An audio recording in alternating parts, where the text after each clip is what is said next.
Vijayawada central seat వ్యవహారం ఆసక్తికరంగా మారింది. సిట్టింగ్ ఎమ్మెల్యే మల్లాది విష్ణుకు ఈసారి టికెట్ రాదని ప్రచారం జరిగింది. ఈ పరిస్థితుల్లో పున్నమి రిసార్ట్స్లో తన అనుచరులు, కార్పొరేటర్లతో మల్లాది విష్ణు సమావేశమయ్యారు. అయితే ఈ మీటింగుకు జానారెడ్డి, శైలజారెడ్డి డుమ్మా కొట్టడం హాట్ టాపిక్గా మారింది.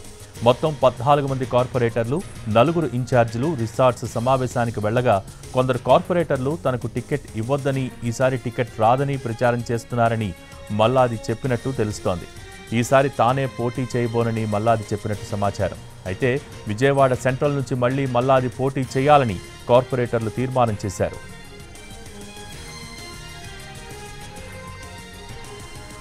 అయితే విజయవాడ సెంట్రల్ సీటు గురించి స్పందించారు మల్లాది విష్ణు.